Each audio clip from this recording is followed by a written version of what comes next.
നമ്മൾ കുമ്പസാരക്കൂട്ടിൽ നിന്നും പരിശുദ്ധ കുർബാനയിൽ നിന്നും യേശു ക്രിസ്തു ഫ്രീ ആയിട്ട് നമുക്ക് തന്ന രക്ഷയുടെ ആനുകൂല്യം സ്വീകരിച്ചിട്ട്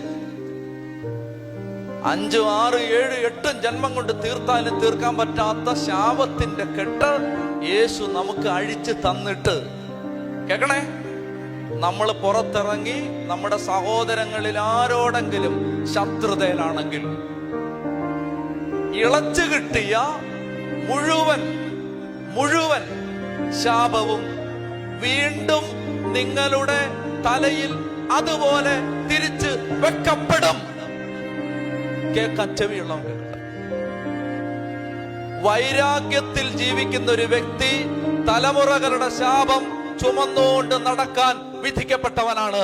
യേശുക്രിസ്തുവിലൂടെ സ്വീകരിച്ച കരുണ കൊടുക്കാത്ത ആരും തന്നെ യേശുക്രിസ്തുവിലൂടെയുള്ള രക്ഷയുടെ അവകാശിയാവുമെന്ന് ആരും വിചാരിക്കരുത്.